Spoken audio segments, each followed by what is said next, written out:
Let me introduce you to one of the most recognized sales magnate and entrepreneur I have known in the industry and the market.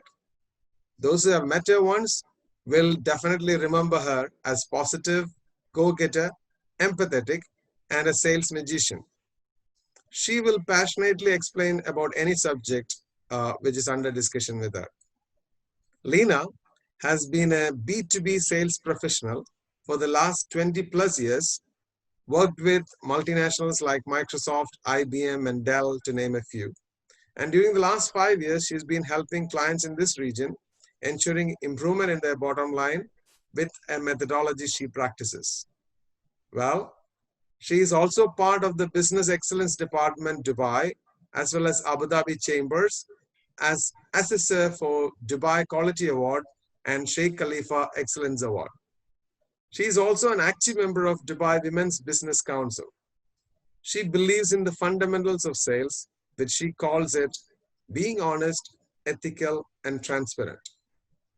So today, I thought it will be good to know why she believes what she believes. Hi, Leenna. Welcome and glad to have you on this platform. And thanks for sparing time from your busy schedule. Thank you so much, Biji. And I would love to meet that individual you're talking about. I mean, this is amazing. Thanks for that lovely introduction. Yes, I'm all yours. Thank you, Leenna. I'm happy to be part of this first of a series of mini sessions which touches upon various topics with Leenna that I believe will be helpful for many sales professionals. So let's start with some exciting rapid fire round to set the tone. And this is, of course, about your views on sales, sellers, selling in the new world, etc. Are you ready? Absolutely. I mean, I'm excited as well.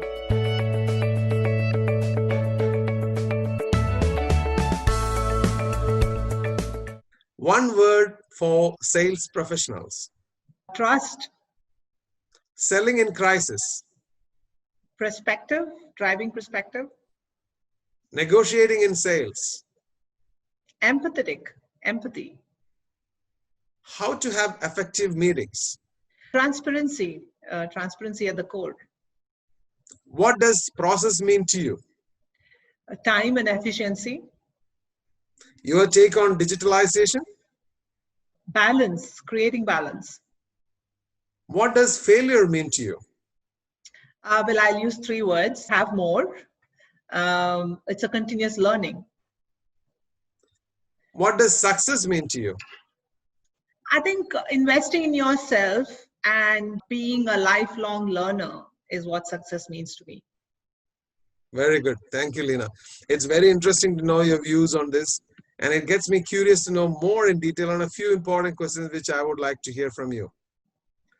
Can I ask you a couple of questions? Yeah, very much. I'm excited. I mean, I love this rapid fire because it's, I didn't expect this. Thanks so much, Biji. Go ahead.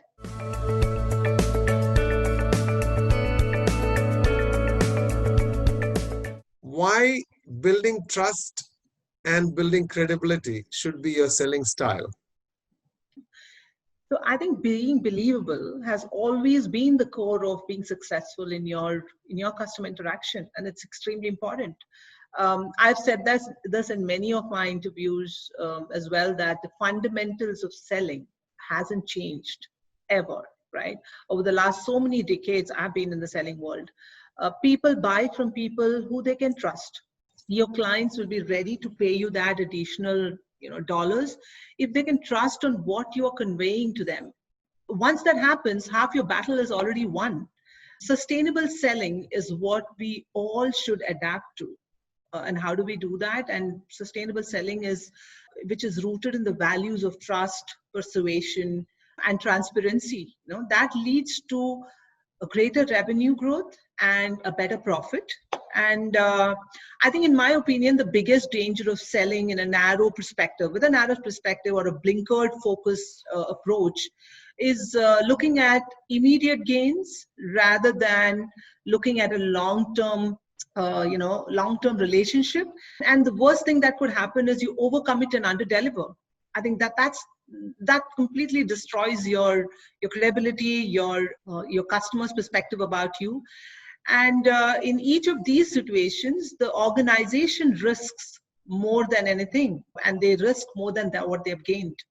So I think I strongly believe that building credibility and trust should definitely be your selling style. Never tell a lie, because by telling a lie or not being honest, you wouldn't be able to hold on to it for too long.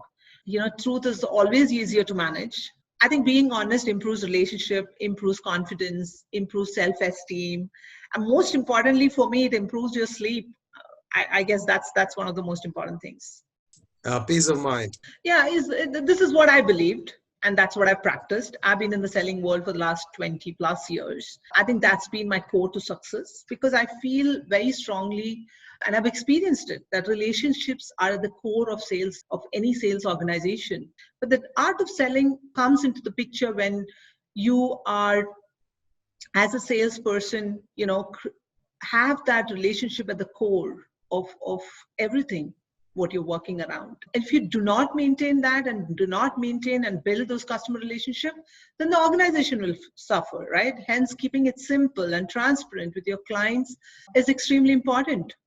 We are not living in the ordinary times, yeah, and in a crisis, particularly one where the sales and service teams can no longer engage with your clients face to face. It's more important than ever to find opportunities to create those positive defining experiences, as I call, that can exceed your customer expectations. For some reasons, salespeople are looked at as someone who are storytellers.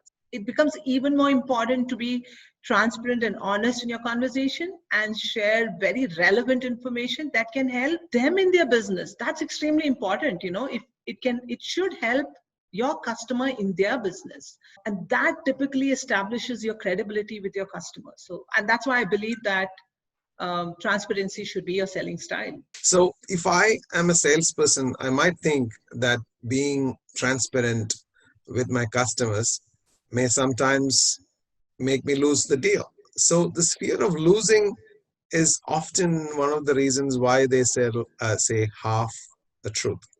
And how do you think one should overcome this fear, and how important do you think it is to fail? It's a very funny word, half truth. Well, there is no half truth. It's either truth or lie, because half truth is a terminology we conveniently use to convince ourselves. So there's nothing called half truth. It's either black or white, and we need to be transparent. There's no two ways about it. Failure means you've learned something. Failure means you've gone through some experiences which has helped us think differently in a situation, which means you're getting better. But yeah, I also believe in the fact that you can't just keep failing and only learning. Obviously, you've got to create a balance. And we all need to remember that failure in sales is inevitable. Some fail in understanding the customers, some in understanding the internal processes, so you overcome it, under-deliver. The organization should incorporate coaching and a training culture, for their new recruits. Very importantly, their training should be more on, or their coaching should be more on client environment. How can they think like a customer? How they can understand the customer's perspective, the methodology, the science of selling.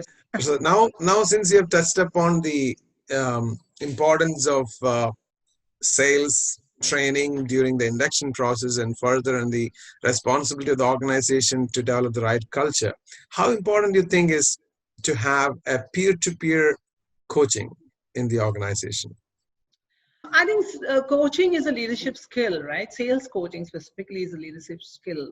I would say a sales management or a leadership side's initiative to be driven to have the peer-to-peer coaching, because this creates a lot more confidence for the salespeople. This creates more understanding about, and they get onboarded much quickly. So I feel this has to be a part of the organization culture, peer-to-peer coaching. Ethical people make some unethical choices. Why do you think that is? And the ethics, values, and trust, these three things have to be driven from the top. It has to be a part of the organization culture, has to be role modeled. When I say role model, it has to be led by example. So I think if these are being looked into, and this is how the organization approaches, then this particular thing about ethical people making sometimes unethical choices can definitely be avoided. Thank you so much. I think it is really valuable, and I think many people will get benefited with this discussion. And I just want to summarize the key takeaways of this conversation. So one is building trust and credibility, reinforcing trust and credibility at every interaction, investing in ourselves and our teams, and building the right culture would make the salespeople, organization, and their customers successful. Yes. Thank you, Leenna. I'm really looking forward to the next session. Thank you so much, Biji. It was wonderful being on this platform, and I mean, great questions. I'm looking forward to furthermore. Thank you. Excellent. Thanks.